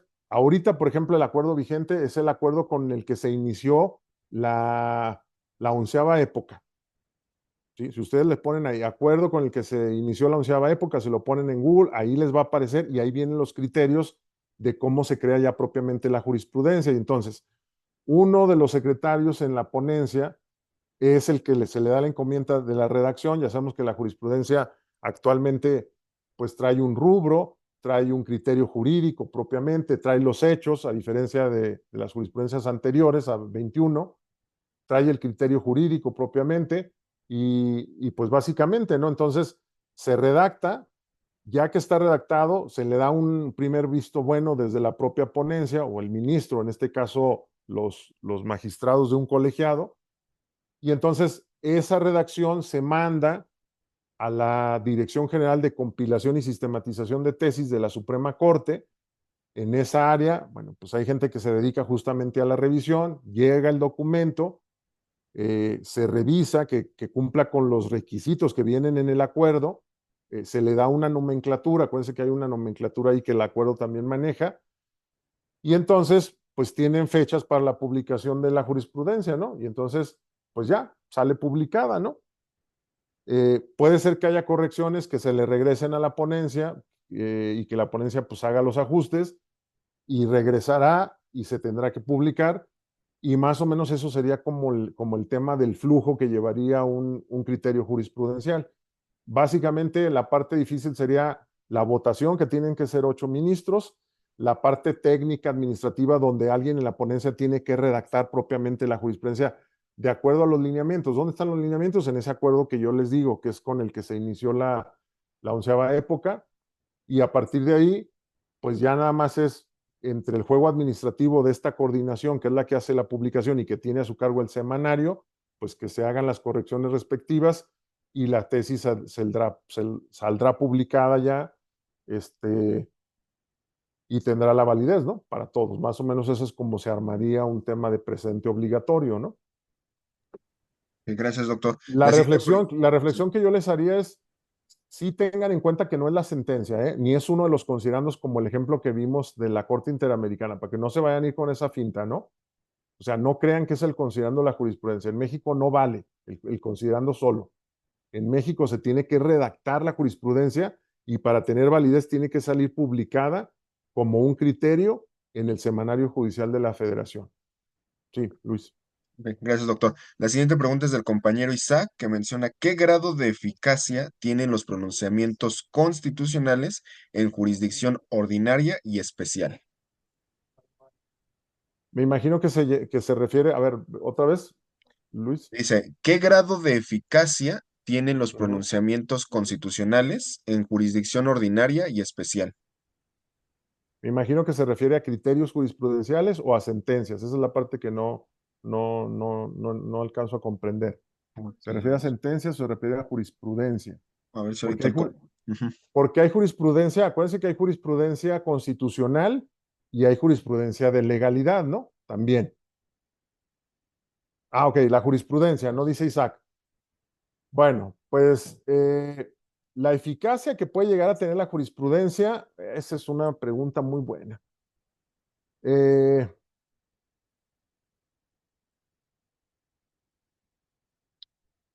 yo creo que la jurisprudencia en México es un modelo que necesita ser ajustado. O sea, como profesor de jurisprudencia yo se los puedo decir. La eficacia, mmm, no creo que tenga la eficacia que debería de tener. Y les voy a decir por qué. Lo que yo me he percatado en la jurisprudencia es que cuando uno se mete al semanario y pones, no sé, por ejemplo, derechos humanos, te avienta un chorizo de posibilidades jurisprudenciales en las que uno se pierde. Y entonces ahí el sistema ya no está dando la respuesta adecuada, porque entonces entre muchísima información se pierde la esencia de lo que nosotros podríamos argumentar.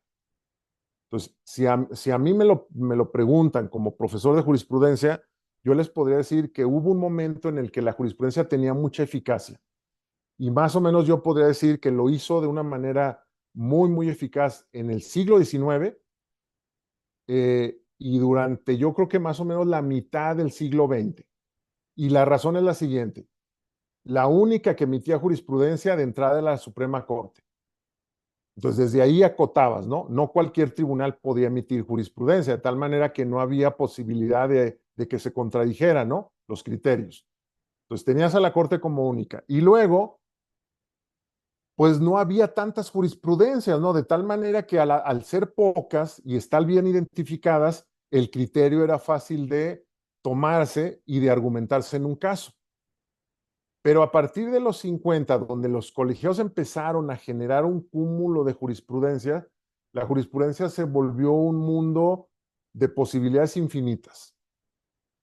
Y entonces, al haber tantas respuestas desde el tema jurisprudencial, se empieza a perder la eficacia porque empiezan a generarse muchas jurisprudencias, algunas innecesarias. O sea, lo que yo puedo ver es que hay mucha jurisprudencia basura. O sea, yo les diría de entrada, muchísima, ¿eh? O sea, que ni deberían de estar. ¿Por qué? La jurisprudencia, uno de los temas en los requisitos es, la jurisprudencia tiene que ser original, tiene que ser un criterio único, tiene que tener una redacción clara y tiene que servir para materializar justicia. Muchas jurisprudencias no tienen esas características. Hay magistrados que les encanta generar jurisprudencia y son pura pendejada, la verdad, o sea, ni sirven para nada, porque nada más hacen explicaciones de algo que es más claro que el agua, pero ahí están como jurisprudencia. Hay otros magistrados que tienen tanto trabajo que de un caso que debería de generarse jurisprudencia, el secretario le puede decir, oiga, magistrado, a lo mejor de aquí deberíamos de sacar un criterio porque es, no, olvídate de esas cosas, tú ponte a hacer tu trabajo. Y entonces se nos escapan criterios que deberían de establecerse en la jurisprudencia. Luego, el tema político, ¿no? La jurisprudencia también ha sido criticada porque hay una jurisprudencia que le llaman jurisprudencia de Aquilo. Ejemplos. ¿Se acuerdan que cuando se cambió la ley del ISSSTE a la nueva ley, hubo muchísimos amparos justamente porque consideraban que la medida había sido ilegal y porque se violaban derechos de los trabajadores? Bueno, pues el Poder Judicial, con la mano en la cintura, ¿qué hizo? Estableció un criterio jurisprudencial y a través de ese criterio jurisprudencial, pues ya tumbó todos los amparos. O sea, amparos hubo miles, ¿eh? Estoy hablando de miles de amparos. O sea, me parece que hubo 11,000 o 12,000 amparos, todos desechados. ¿Desechados con qué? Con un criterio jurisprudencial. Todos se desechaban así. Y entonces ahí viene la crítica a la jurisprudencia. Entonces la jurisprudencia también ha servido para materializar posiciones políticas, ¿no? Y me parece que esa no es la función de la jurisprudencia.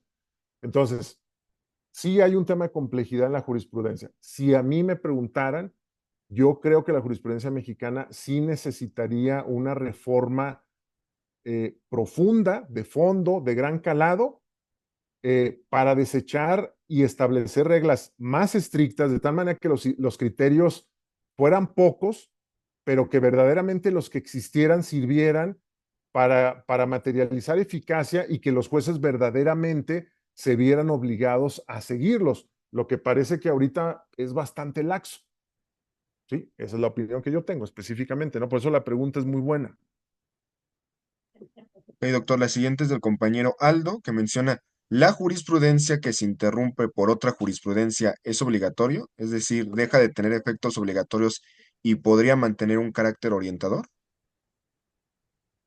La jurisprudencia que se interrumpe, sí, generalmente los casos que yo he visto es, ¿por qué se interrumpe una jurisprudencia? Bueno, porque acuérdense que la jurisprudencia en realidad no es una norma autónoma, en realidad la jurisprudencia está supeditada a una normatividad, generalmente son leyes o la propia constitución, ¿no? La jurisprudencia es una interpretación de un ordenamiento que no tiene una interpretación clara, ¿no? Entonces los tribunales entran al quite y entonces lo que dicen es aclarar el contenido de la norma, ¿no? Entonces, cuando esa norma de la que derivó la jurisprudencia, por ejemplo, se abroga, que pasa mucho en materia fiscal, pues entonces esa jurisprudencia ya no sirve para maldita la cosa, porque si ya la ley, que es de donde se estaba interpretando, ya la quitaste, pues entonces ya no sirve la jurisprudencia. ¿Qué hace? Ah, sale una nueva ley, le hacen una nueva jurisprudencia y automáticamente pues se interrumpe en el criterio anterior, ¿no? Más o menos así es como funciona, ¿no? Entonces, yo les diría, ante esa duda, piensen que la jurisprudencia no es una herramienta autónoma, está supeditada a la ley, que esa es una gran diferencia, por ejemplo, con la jurisprudencia que producen en Estados Unidos. ¿Sí? La de nosotros, familia continental, está muy supeditada al tema que se está debatiendo desde la propia normatividad, ¿no? Sí, Luis. Sí, doctor. La siguiente pregunta es del compañero Jesús. Menciona, buenas noches, doctor. ¿Se puede seguir utilizando en la presentación de los juicios de amparo los criterios jurisprudenciales de las épocas anteriores, quinta, octava, Uh novena, -huh. décima época? Sí, muy bien. Esa es una buena jurisprudencia, ¿eh? Esa es una muy buena, es una buena pregunta. Solo la jurisprudencia, bueno, lo primero, ¿no? Para alguien que sabe de jurisprudencia, hay épocas. Y aguas con esto. Las épocas no son de la jurisprudencia, ¿eh? La jurisprudencia no tiene épocas. Las épocas son del semanario. Acuérdense que los diarios o los periódicos o las revistas se manejan por épocas. ¿Sí? Es un término muy de los periodistas, pues, de los comunicólogos. Le llaman época a un cambio dentro del diario, del periódico. Puede ser el año, puede ser semestral, puede ser algún evento que ellos identifiquen y entonces le llaman épocas. Entonces las épocas no son de la jurisprudencia, las épocas son del Semanario Judicial de la Federación, que es el órgano que crea Benito Juárez en 1870 y que a partir de 1870 publica los criterios jurisprudenciales, ¿no? Ok, hasta la fecha van 11 épocas. Entonces, de las 11 épocas, ojo, solamente se podrían argumentar en un caso con validez de la quinta época hasta la 11. O sea, de la quinta a la onceava, sí es válido que en un argumento ustedes puedan meter un criterio jurisprudencial. De la cuarta a la primera, no. ¿Cuál es la razón? De la primera a la cuarta ya no están en el orden jurídico de la Constitución vigente, están en el orden jurídico de la Constitución de 1857. Entonces, per se, todas esas disposiciones han quedado abrogadas por el cambio de Constitución. Entonces, todas las épocas que corresponden a la Constitución de 1917, que sería a partir de la quinta época, pueden ser válidas dentro de un debate en un tribunal. ¿Sí? Y de hecho se dan los casos, pues, ¿no? Siempre y cuando el criterio, pues, sea original y sea válido para lo que estemos resolviendo, ¿no? Bien, doctor. Y la última pregunta que tenemos es, ¿qué valor tiene más la jurisprudencia nacional o interamericana? Ya lo habíamos comentado, ¿no? Y a una concepción eh, epistemológica deontológica, ética, eh, legítima, la respuesta tendría que ser la jurisprudencia de la Corte Interamericana. O sea, esa tendría que ser la respuesta. ¿Por qué? Pues porque es un modelo, el modelo actual en el que se debate la dignidad de las personas y que representa a partir de la Segunda Guerra Mundial una última reflexión para los abogados de que tienen que velar porque en cualquier contexto jurídico se respete la dignidad de las personas. Esa tendría que ser la respuesta. Ok, en la realidad y en la práctica mexicana, lo que tendría más peso por el tema de interpretación conforme, bloque de constitucionalidad y control de regularidad constitucional, y por los argumentos de la Suprema Corte en su propia jurisprudencia, es que le tendríamos que dar prioridad o le tenemos que dar prioridad a la jurisprudencia mexicana. Esa es la respuesta. ¿Sí? Ok, doctor, entonces ya esa sería la última interrogante que teníamos en el chat. No veo incluso manos levantadas para que lo hayan hecho de manera verbal. Bien, le Ujú. agradecemos al doctor Francisco Rubén Quiñones Huizar por esta ponencia de jurisprudencia, que bien mencionó es un tema bastante complejo y agradeciéndole al doctor, eh, haciéndoles de notificación a cada uno de ustedes que estén atentos a todas las redes sociales que vamos a publicar, ya que el doctor nos va a impartir un curso más completo sobre el tema de la jurisprudencia. Ya será un curso de más horas, de igual manera, donde se les va a incluir el libro de jurisprudencia. Es una obra escrita por el doctor, La jurisprudencia y el control constitucional en México, donde además de tener su curso que van a tener de manera virtual, de manera extensa, ya con los tópicos más generales, más profundos, ya que como menciona el doctor, solo se puede ver cuestiones un poco más generales, pero el libro va incluido en el curso y de igual manera el doctor se compromete a dedicárselos a cada uno de ustedes para que ustedes de igual manera puedan llevárselo firmado por parte del doctor Francisco. Agradeciéndole la participación a cada uno de ustedes, todos los que realizaron su pago para su constancia de participación, se les hará llegar entre el día de mañana y pasado mañana para que tengan el recibo de su constancia. Le agradecemos nuevamente, doctor, por su participación. No sé si quiera cerrar con alguna conclusión, algunos comentarios. Muy bien, no, pues nada, sería eso de mi parte. Lo que yo les diría es, pues estudien jurisprudencia, porque los casos actualmente se ganan con criterios jurisprudenciales, ¿no? O por lo menos da posibilidad de argumentar y de debatir. En algún momento a mí, cuando yo era estudiante, me decían mis maestros, pues estudien el diario oficial, ¿no? Para ver qué leyes salieron. Pues yo les diría ahorita, más bien estudien el semanario judicial de la Federación a ver qué criterios nuevos están saliendo, ¿no? Y que se les haga un hábito. Háganlo el viernes, que es cuando se hace la publicación justamente de los criterios, ¿no? Y sería todo. Muchas gracias, ¿no? Muchas Perfecto, gracias doctor. por la invitación, Luis, Maite, y pues Doctor, seguimos muchas aquí en gracias. contacto, Nos ¿no? vemos pronto. Gracias a todos los que se conectaron en Génesis Jurídica. Pronto les daremos más noticias y obviamente les presentaremos ponentes de excelencia como el doctor Quiñones.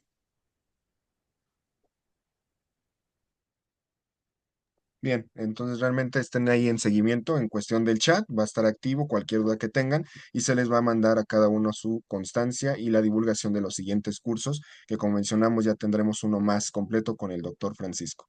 Excelente noche a todos y le agradecemos nuevamente al doctor. Hasta luego, buena noche a todos.